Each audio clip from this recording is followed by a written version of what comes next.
Donald Trump has ordered a pause in intelligence sharing with Ukraine as part of his suspension of military assistance to Kyiv.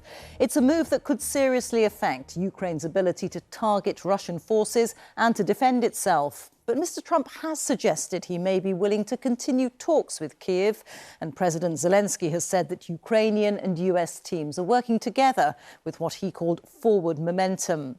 President Macron of France has tonight announced that he plans to hold a meeting of European army chiefs in Paris next week, saying he wanted to believe the US would stay at Europe's side, but it had to be ready to fend for itself. We'll have more on that in a moment, but first from Washington, here's Sarah Smith. America is back. And of course, Donald Trump is back, 5 years since he last spoke to Congress.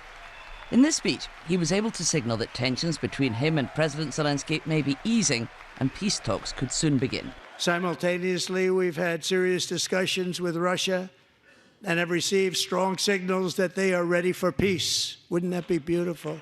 Wouldn't that be beautiful? Russia is, for now, still launching deadly attacks on Ukraine.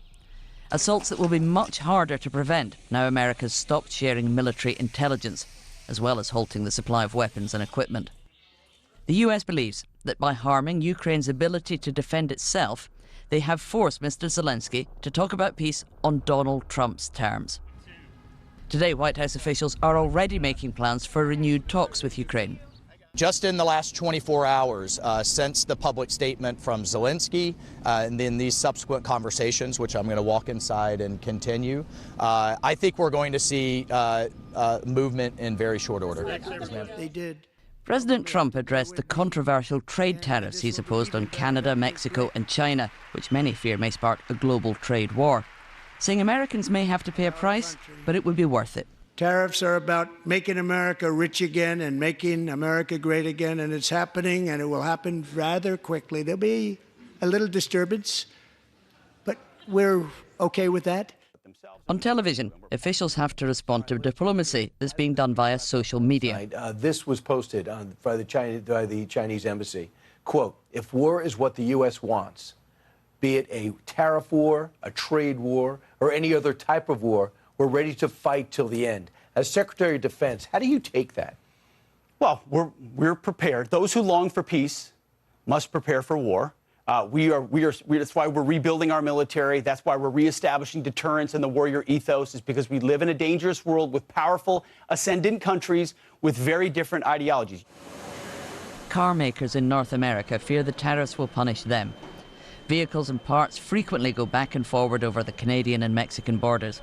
They've been given a 1-month exemption from the 25% levy. After that, the administration says they should move their factories to the US. God bless America. President Trump enjoys the enthusiastic backing of his Republican colleagues, even those who used to advocate for free trade and back strong US support for Ukraine. They are now cheering on his approach to peacemaking, even though he appears to be being much tougher on Ukraine than he is on Russia. Now, here at the White House today, there are clear signs that there is an optimistic sense of repairing the relationship between the US and Ukraine. We've heard from the CIA director, who said that the pause in military aid and intelligence sharing could be lifted quite soon once relations are repaired and once agreement has been reached. We know that the National Security Advisor from America has been talking to his counterpart in Ukraine. And we heard from President Zelensky as well. He said that those talks have produced what he described as some forward momentum, and said he hopes to see some results as early as next week.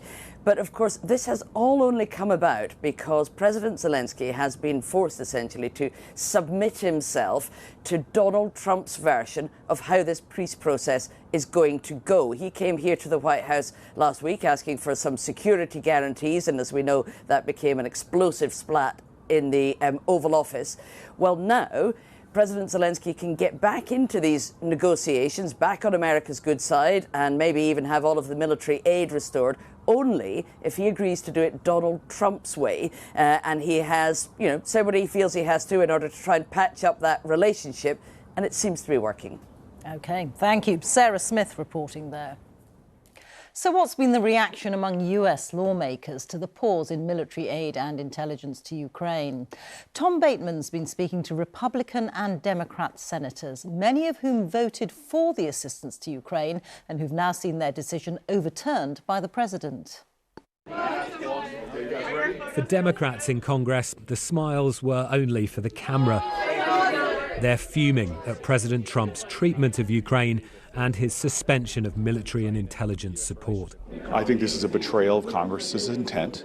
We have been very clear, and to halt already approved military support is just fundamentally, unacceptable. And we're going to do everything we can to stand with Ukraine and support them. One voting president. Last spring, Congress passed a $60 billion weapons package for Ukraine, and Democrats now question the legality of suspending it. Cessation of aid, military aid that Congress has appropriated, I think is illegal, and the cessation of intelligence sharing is a huge mistake. Republicans have always been more divided on aid for Ukraine. In the months after Russia's invasion, some of them travelled to Kyiv shoulder to shoulder with President Zelensky, among them Senator John Cornyn. What I'd like to hear now is what Mr. Putin's willing to contribute to the negotiations. So far, we've just heard what is Ukraine willing to do, and I think without a credible offer by Mr. Putin, it's hard to see where this will go. But many of Mr. Trump's Republicans see his hard line as a way of leveraging Europe to better defend itself. I've spent time with some of our European countries. They don't want to do their part in defense. They just want us to do it. You can't expect American taxpayers and men and women to do all this. The Europeans are going to have to start standing up. What concessions should Vladimir Putin make in order to reach this peace? I have no idea. No idea on Russian concessions, and none so far from the White House either. Tom Bateman, BBC News, Washington. Let's go straight to our correspondent James Waterhouse, who's in Kyiv for us. And James, how do you see relations between Kyiv and Washington tonight?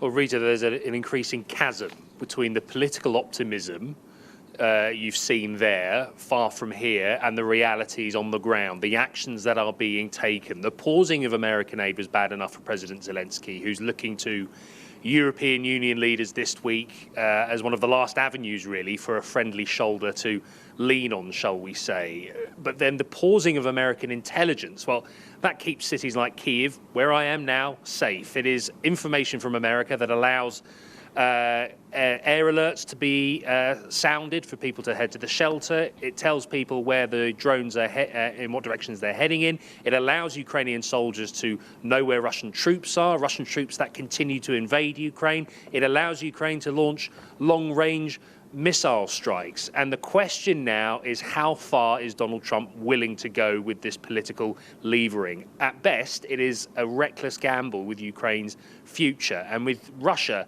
showing no signs of curbing its ambitions of taking the whole of Ukraine. If you look at the evidence now, we are heading towards some kind of peace which favours Moscow and not Kyiv. James, thank you. James Waterhouse there. Well, as we've heard, despite the suspension of US intelligence, Washington and Kyiv have both said tonight that both sides are aiming to hold talks to discuss a potential peace plan. Here's James Landale with more on what any agreement might involve. James. Rita, thank you. So what are the elements of a peace deal that might be discussed? Well, as we've just been hearing, it's still very, very early days. But a few clues emerged at the Lancaster House talks at the weekend. President Macron suggested a temporary partial truce. This would cover attacks in the air, on the sea and against power plants, but not fighting on the ground in the east. And President Zelensky echoed this in a tweet, saying that a truce could involve a release of prisoners, a ban on missiles and drones, attacks on civilian infrastructure, and only, of course, if Russia would do the same.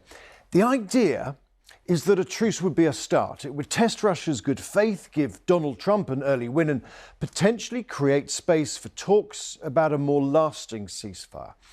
And if that were agreed, then Britain, France, and maybe some others would deploy a reassurance force to Ukraine to deter future Russian aggression, as the French president set out this evening. Ukraine must not be invaded again by Russia. and we have to prepare for that. We have to support the Ukrainian army, and it may well be that we can do that through the deployment of European forces. But all this presumes Donald Trump is on board, and he won't agree a deal without getting access to Ukrainian minerals, and he doesn't want the US military to help secure Ukraine's future. And let's not forget the Russians. Vladimir Putin wants Ukraine to be neutral outside NATO and demilitarized.